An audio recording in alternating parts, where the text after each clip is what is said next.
Velkommen til The Danish Tow Trucker.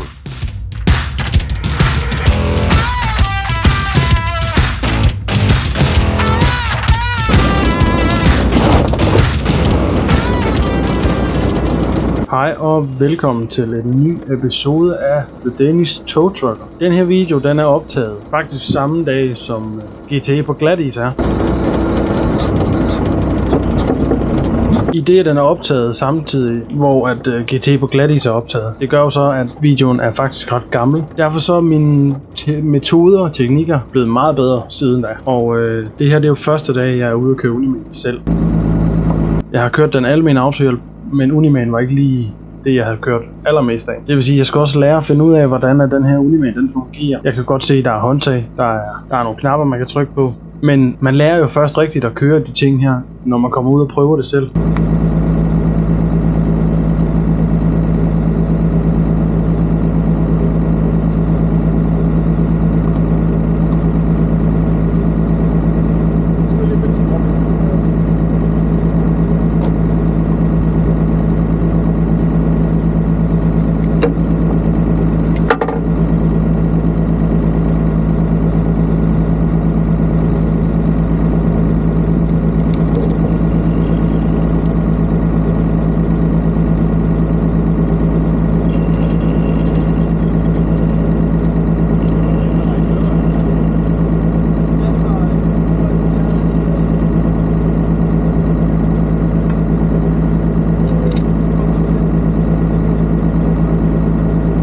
Jeg kunne måske godt, hvis jeg havde vidst det dengang, kunne jeg nok godt have holdt på en anden måde. Jeg kunne have holdt op på vejen og have trukket ham. Men den holdt på en lille kant, så han var ikke så glad for at skulle køre ud i rabatten der.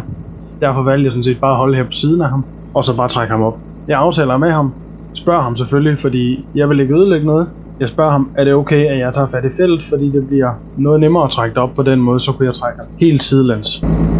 Det sagde kunden her, der var ikke noget problem i, så det gjorde jeg. Og da han ikke rigtig kunne gøre noget, når jeg bare er i gang med at række til, fortæller jeg ham, at han bare kan gå ind i bilen og få varme.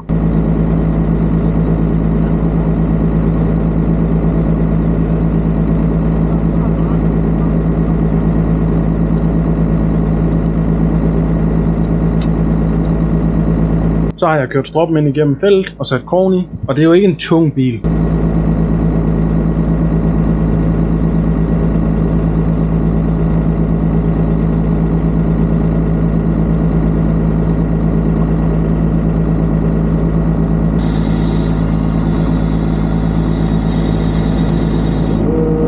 Som I kan se her, så glider den rigtig nemt. Og det er jo også en af dem her, der blev lidt overrasket over, at der lige pludselig var snevejr. Så han var ikke forberedt på, at der var glat. Og han fortæller nu her, da han kører ned ad markvejen, lige pludselig så kørte den bare sidelæns.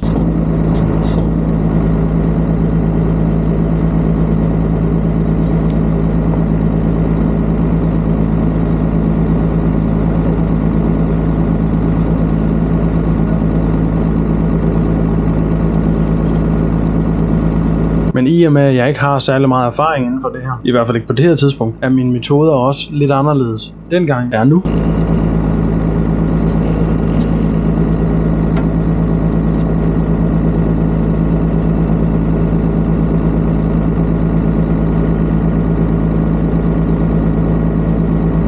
Men jeg kan huske det, jeg kørte den dag her. Jeg synes, det var så fedt. Uniman her er jo mega god til at køre terrænkørsel, hvilket faktisk er det, der er lavet til. Det kan sagtens køre på vejen, men det fungerer bare bedre at køre offroad. Det var første gang, jeg gjorde det den her gang, og jeg synes, det var mega sjovt. Hver eneste opgave gav mig bare mere energi, og jeg synes, det var fedt at komme ud og hjælpe folk, der faktisk sad fast. Du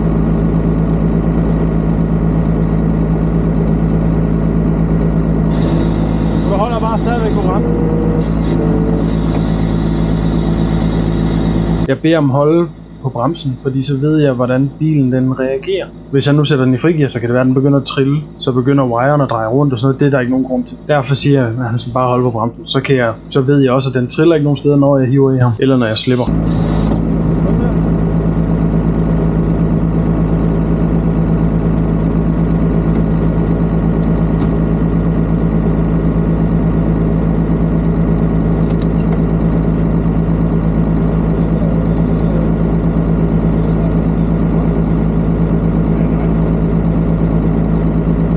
Så tager vi lige krogen af, og så tager vi stroppen ud af feltet.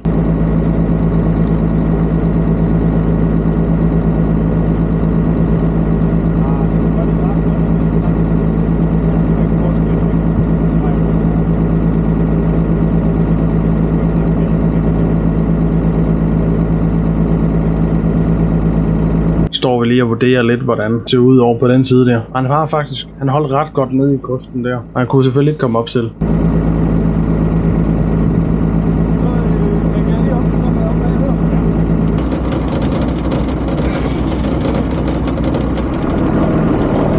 Så skal jeg lige have flyttet bilen rundt, og jeg vælger her i samarbejde med kunden, og snakke med kunden, at jeg lige kører op bag ved ham, og så trækker jeg ham ud. Og det skal også lige siges, jeg vil ikke køre op på den mark her, hvis jeg ikke vidste, jeg måtte. Heldigvis, kunden her kendte dem, der ejede mark, og derfor så blev der spurgt, om det var okay at køre derop. Og marken den var lige blevet pløjet, så de sagde, at det er helt fint.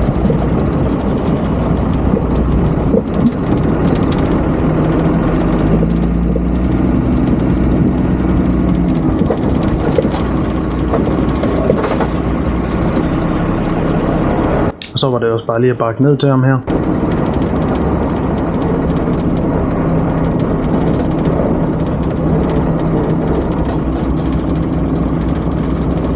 Og den her tur her, ligesom GT på glatis, så var det sådan en tur, jeg synes, der var fed. Det var sjovt at prøve.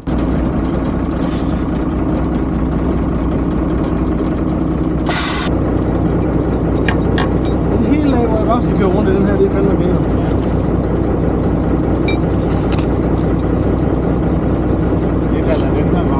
Lidt værre markvej. Ja, så ringer vi efter en taxa, så kommer han så, kører han fast. Så ringer han efter en kammerat, så også kører taxa, så kører han ham. Så kommer han, så vej frem, og kan køre 2 veje ned ad den markvej. Så kører han fast, så holder vi hånd mod hinanden, og begge 2 kører fast.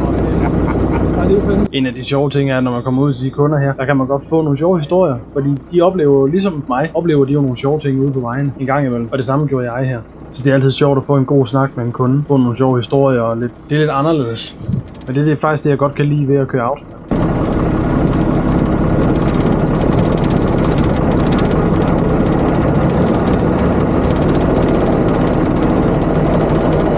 Jeg kunne måske godt have valgt en lidt kortere strop, men den fungerede rigtig godt til det, vi skulle bruge den til.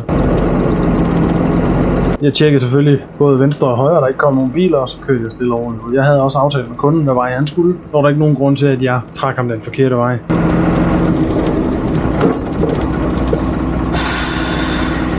Så var der lige det her med, når man tager fat, eller når man kører rundt, at man så får lige pludselig, kan man godt få slap strop. Og det er jo så en af de ting, når man så ikke lige har aftalt, hvad der skal ske, så kan der godt ske de ting her.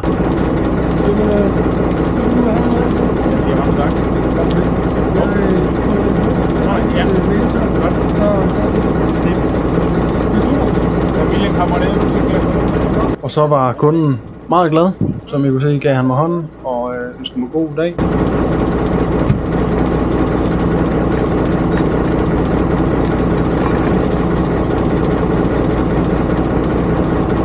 Så det var fedt at prøve. Så tak fordi I så med. Ses næste gang.